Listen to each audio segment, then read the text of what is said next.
So yeah, welcome back to video 3. Hopefully today I'll do a bit more on the S block and the hybrid and what the differences between that and the GSXR engine is. But yeah, the plan is to crack the clutch cover off.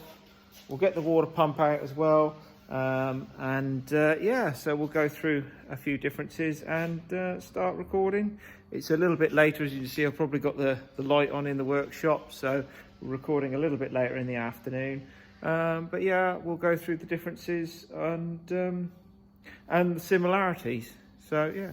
So if by magic, here is the underside of a GSXR 1000, so the K series. As you can see, it looks very, very similar to the GSXS bottom end. In fact, it looks exactly the same. There's a couple of small differences. So the GSXR has the oil cooler lines here and the GSXS doesn't. What the GSXS does to cool the oil is it has a water cooled oil cooler. So a little bit different, but as far as the sump setup goes, it's great for us because we could just literally swap between the two, making things a lot easier. In fact, the whole casing is near enough identical. There's a couple of small differences.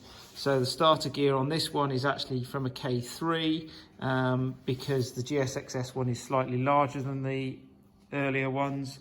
So that's how we swapped that over, just to get it to fit in the chassis. The water pump itself is different, but that is because it has to incorporate the pipe to the oil cooler. This one, we actually put a 90-degree oil cooler or oil filter housing on it. The reason being was because when it was straight on, it was actually fouling on the exhaust. So yeah, it's not a bad way to convert the two to a more modern engine. I mean, the fact that the GSXS is newer, it's just a remake of the later engine. There's a lot of bits that cross over, as you'll see shortly. But the next phase for me is to get the water pump off and the clutch. So, and we'll go from there.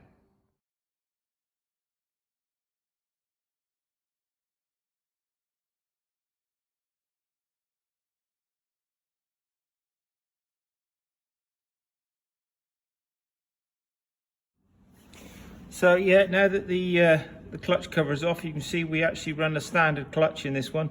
This is actually an early 2001 clutch kit. The GSXS after 2017 actually has a slipper clutch, the later, like the K5 to K8 slipper in it. But originally when we put it in, we had a slipper in this one. I wasn't very happy about it, so I took it out and put a standard one in. And to be honest, the standard kit works incredibly well. It's done us very well for the last couple of years. So yeah, just a basic clutch kit in there. I think the actual clutch plates themselves are Track Kings, and I got that one from Suzuki Performance Spares, and it's done really, really well. No slip whatsoever since I've put it in. So yeah, very, very good clutch kit. So yeah, so that's the clutch basket, and the plan is I'll pull the water pump off next, just quickly, and then if there's any excess oil, just let it drain onto the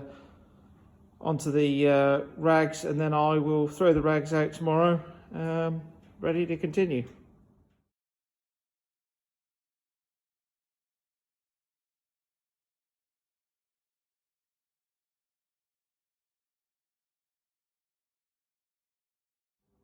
So yeah, I think the last job I'm going to do today, there will be a continuation on this video, but the last bit I'm going to do today is just pull the clutch plates out. I've managed to find my mini gun, so what I'll do is I'll crack the nuts loose, unwind the clutch plate, and then just rest them in the box down there, and then hopefully we should be able to jump to tomorrow.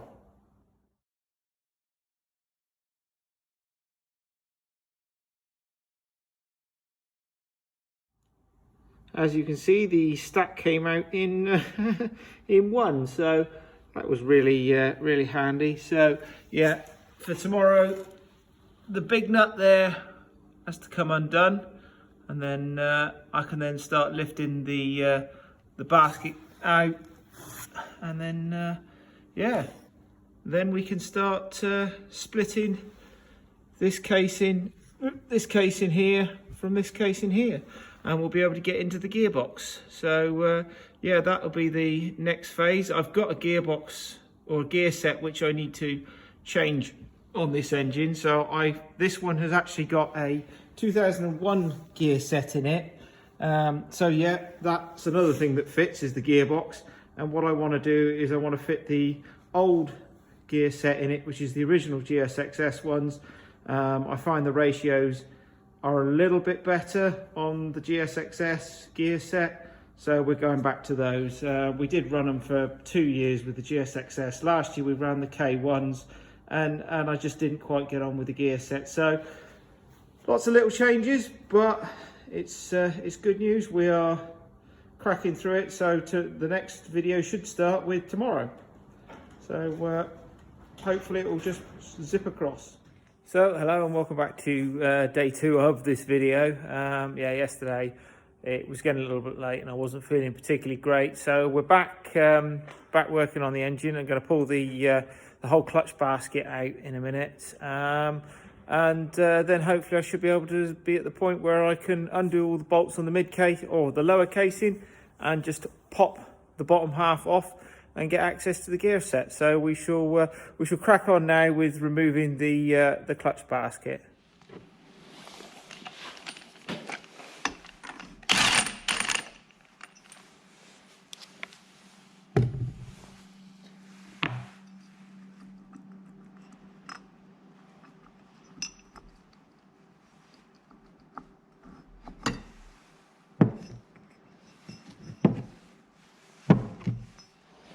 So yeah, so I've got the middle part out now. I've just got to pull the bearing out. This is always a fiddly little job. There it is. Come on. Here comes the bearing, slowly. There is probably a completely easier way and a special tool for doing this, but pull the bearing out. There comes the bearing. And then just slide this out. I'm just going to have to rotate so that the crankshaft is not in the way. Come on, there's a gap here. There it is. So the crankshaft is no longer in the way. And then slide this out the back.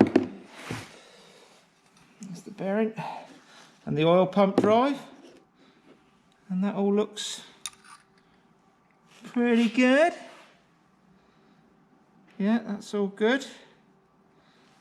So yeah, there's the inside end of that, and now that's out. We can start cracking the mid case to gearbox case off. So that's the next plan. But what I'll do is I'll put this clutch kit down with the rest of it. So go from there.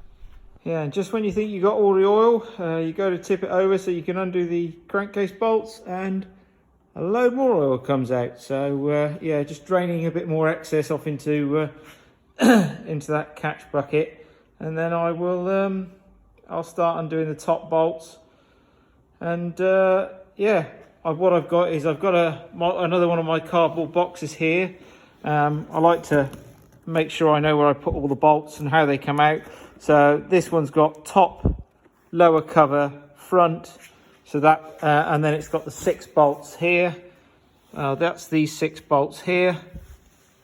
There's one, yeah, there, and there. That's the 6 bolts to take the cover off. These top ones, and then it'll be just cracking the 2 off here, and then undoing the lower ones, and then the whole bottom casing should come out with the gearbox. And yeah, we should be seriously cooking then.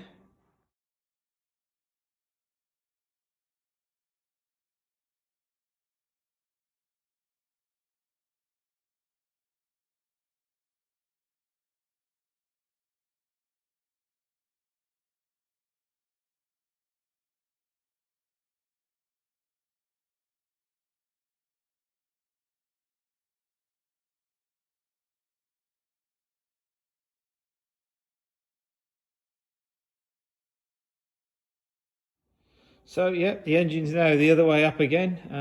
After taking the 6 out on the top, I've put those down over there with that one. So I know where that is. What I'm going to do now is just get a cardboard box again, lay out the template of where all the bolts are, and then we shall be able to undo all the bolts here, and then this should come away relatively easy, he says.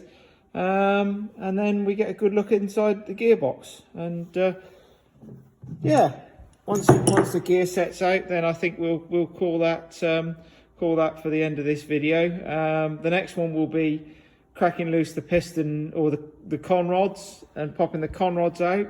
We'll have a look at the bearings, and yeah, we'll continue for there. But for the next bit, yeah, I'll get this casing off, and we will have a look at the gearbox.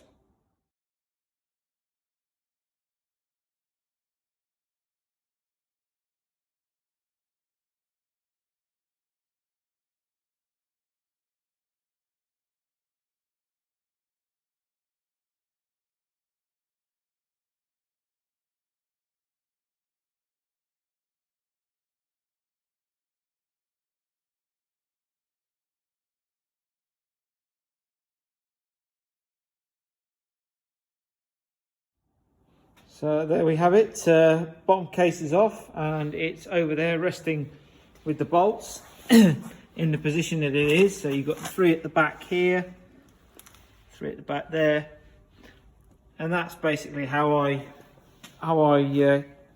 remember it. And there's a couple of really important things which will be very, very important when it comes to putting the engine back together, but it's also important when you're disassembling it, is make sure you don't lose any of these O-rings, as these ones are feeding oil to the mains. So yeah, missing one of those can be quite destructive for the engine, as is the same with the top one there, which will go to the balancer. But apart from that, yeah, this looks pretty good. Everything in there is all looking pretty good state. There's a little bit of wear on some of the teeth, but it's not as bad as I thought it would be. Yeah, I've rounded the edges on, oh, there's a rounded one there. So yeah, I think maybe going back to the original gear set is a good idea. But yeah, so that's the gear set available. As you can see, we got access to the bottom of the rods as well, which is quite handy. So what I'll be doing on the next video is actually, normally you would take the mid casing out, you could get to the crankshaft and you can undo it all. What I'm actually going to do, and what I have done in the past with this, is I will undo the 2 rod bolts, and I can slide the rods past the oil squirters and just pop the piston out the top. It's a little bit of a cheap way of doing it, but it just gives me a chance to have a look at the main, have a look at the rod bearings first and make a decision from that. So yeah, so we'll I think we'll call that one the end of this video. So thank you very much for watching, and hopefully you'll be back for the next one.